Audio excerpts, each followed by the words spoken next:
Hey guys, Mike here again, thanks for tuning in. So today we're going to talk about implementing EZbass and Superior Drummer to enhance an existing song. So we have a lot to talk about, let's dive in.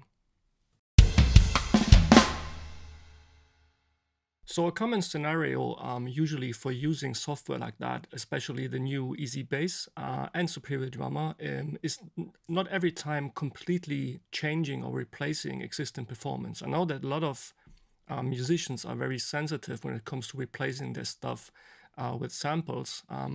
Reading the comments in the last days after the release of EZbass still showed me that a lot of folks really don't understand what sample technology really does. They still think this is somewhat artificial and not real. Of course, this is wrong. I mean, Superior Drummer, samples, and EZbass are actually recorded instruments. The software just kind of like recognizes what you played and just uses the recorded actual wave file audio signal to enhance your existing song. So today we're going to talk about a song which is called Sea of Leaves. It's a home recorded song from a London-based band. And before we talk what I'm going to do with the song and how I use EZbass and Superior Drummer to make the song sound better, and finally I show you my final mix because I already made the mix of the song. I just wanted to load up the raw session again to show you what I did. So here's a sneak preview. We're going to play the song start to, let's say, middle of first verse so you know what we're talking about.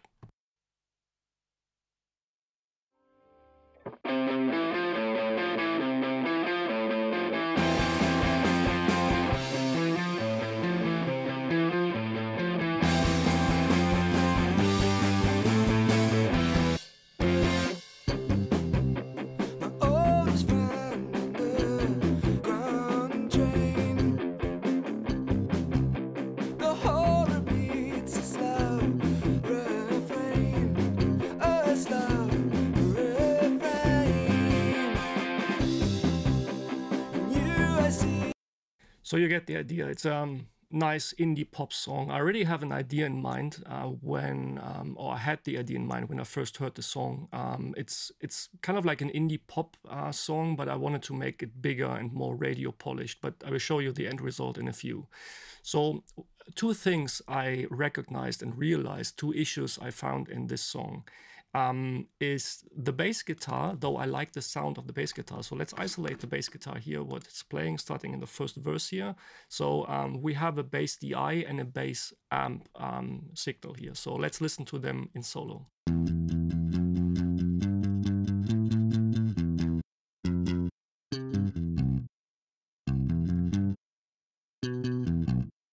So this is a sound I usually like. It sounds a little bit cheap and gritty, but I think this contributes a lot to the song, especially when the bass guitar is playing those melody and supporting the guitars. So again, especially this part here when the verse kicks in.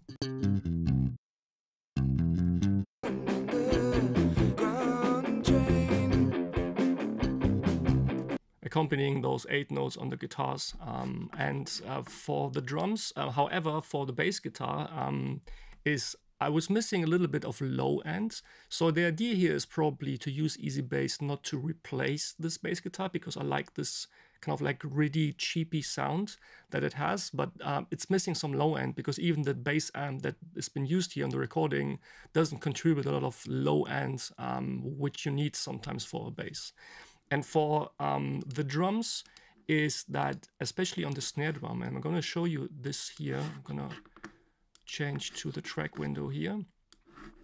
You see here, already looking at the wave files from the snare drum, it's played with a lot of dynamics, which is not bad at all in terms of, because a song sometimes has dynamics and you play harder and softer. The problem here is that even within some certain parts, the dynamic range is so huge that as a mixing engineer, you have a lot of problems.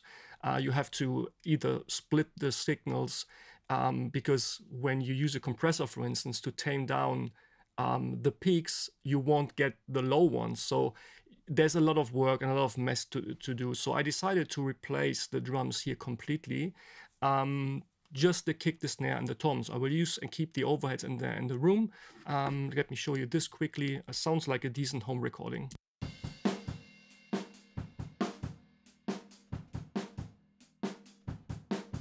because the cymbal sounds good, and for everyone of you already used the tracker feature in Superior Drummer, where you can replacing cymbals using the overheads is tricky still. It's still tough to do. So let's focus on the snare drum and the kick drum here. So the cool thing, at least here in Studio One, as I opened here Superior Drummer, and I decided to go for the Hansa expansion pack for Superior Drummer, because I know I have this idea and this sound in my mind that the song needs to be bigger and more radio polished, and this expansion is really made for it. So let me first quickly remove here the MIDI file. So the cool thing here, I go to the tracker, go here to the right side where I see my files for that project, and I just drag them directly into the instance of Superior Drummer here. And the software will now start to recognize all the different signals and especially reacting to the transients. There's for sure some things to do. The kick drum is usually the most easy one. I will pause the video right now and do the work for you, because I already made some videos showing like in detail how to use the tracker feature. You will find the link somewhere in the screen here. So I'm going to skip that video right now and do the work for you, and we'll just show you the end result here. So now let's talk about the bass guitar. The same thing here. We can just drag and drop the bass DI signal. And this is important already. I think Toontrack already told this in one of their videos. The software EZbass works best when it comes to converting an audio signal into MIDI, so you can use the software itself. The software works best when you use the DI signal, of course. In this case, I could probably use the amp as well because it's not so distorted. However, if you use a heavily distorted guitar or bass track, the software will have some problems to recognize every single note that's been played.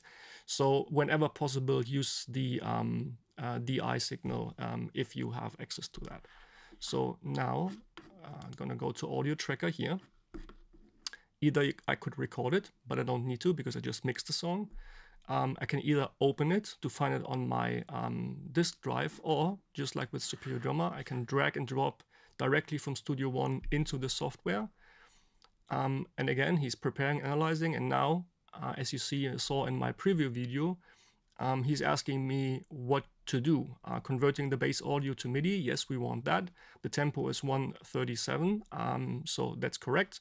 And I want to have all articulations that the software recognizes and wants to translate it into a MIDI performance. So hit OK. And we're going to trust him, don't want to check it, and just click directly here on Add MIDI to Song Track. And now we have the song track here. And let's jump now maybe to a section where the bass guitar is starting to play here. And let's listen first to EZbass, how it sounds. It's the Clean DI preset, by the way, from the Modern library.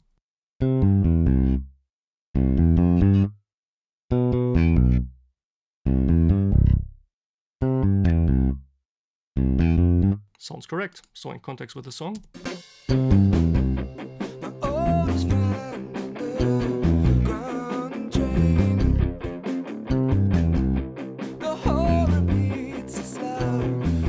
Cool. So the only thing I want to do right now, I'm going to highlight just the three bass tracks here.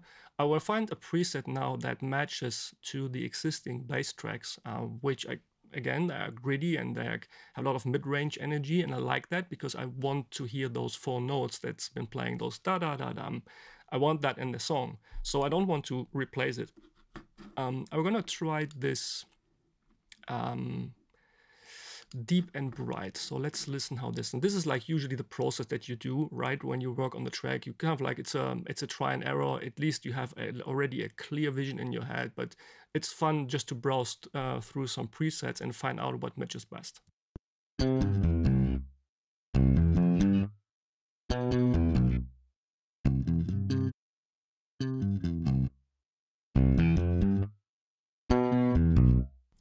So maybe we're gonna go to focused and warm.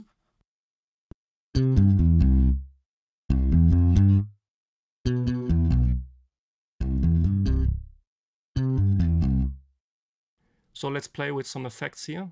Maybe gonna increase the lows and decrease the high, because the high energy or the high frequency is already coming from the original recording here. We can even increase here the sub bass. You have to be careful with sub bass though. I don't want to create a synth bass feeling here, and I know I have a lot of low end energy coming already from the drums, from the Superior Drummer expansion. So just add just a smidge of it.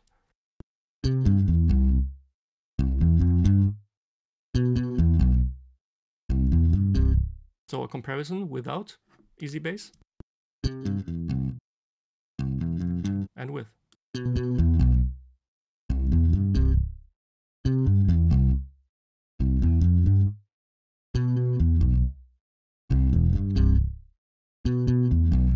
I think it sounds great. So let's jump to my final mix already and see and listen how it sounds in context with the whole mix. Again, as a quick reminder, I'm going to play you just some seconds here of the song now with EZbass, but still without Superior Drummer.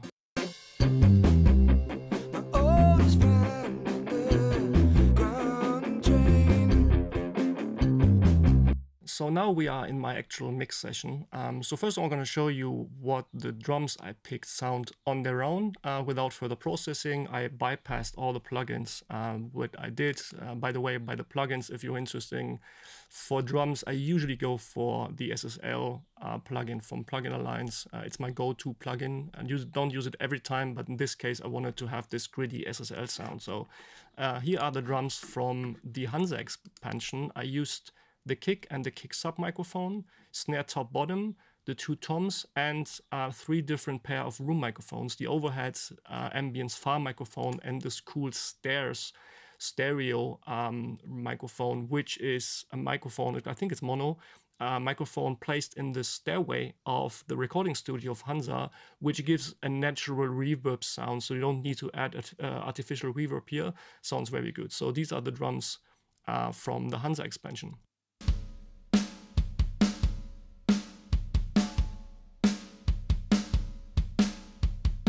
And now processed.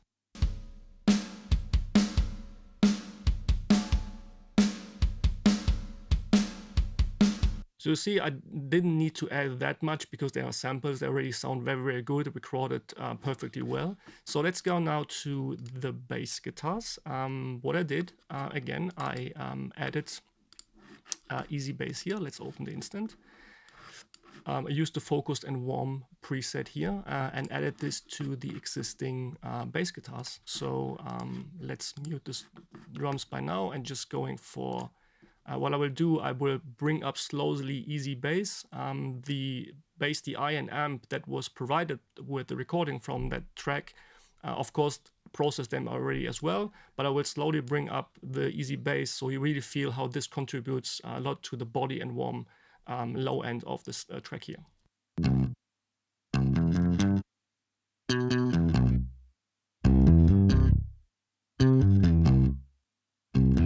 So you don't really need much. It becomes clearer when I just mute the track back and forth, how much the track loses energy when I mute EZbass here.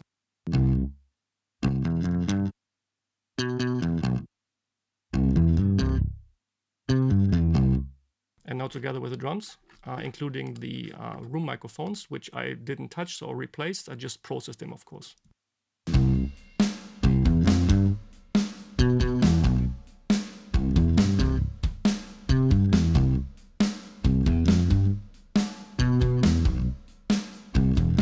The cool thing now is, as you have EZbass as a separate track alongside the existing audio that you might play it on your own or get from someone else, is that the cool thing now is like you can change the relationship and the ratio between the tracks. So maybe in the chorus you bring EZbass up a little bit more. You can of course create 5 different instances and use 5 different amps for that and just like blend them together the way you want them to be in a song, because a song is never static, as you know. And this song, for instance, I used a lot of volume automation to really like pay tribute to the dynamics of the song. So, and now let's listen to the final result now, how this sounds. I will start from the beginning. I will just play you again the raw track which I just rendered as an audio file, and then I go to my final mix. So the raw track, by the way, is of course still without EZbass and Superior Drummer. It's just the raw recording.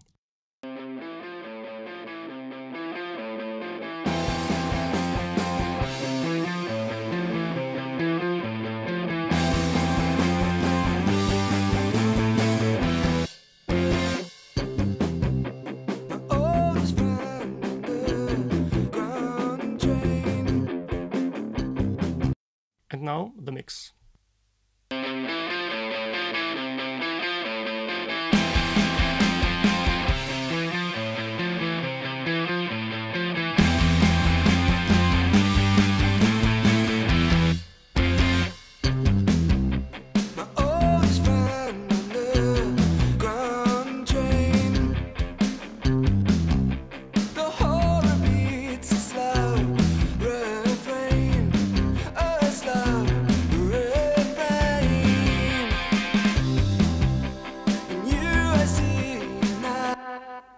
So I hope you find this interesting. If you have any questions regarding the software, EZbass or Superior Drummer, leave a comment below.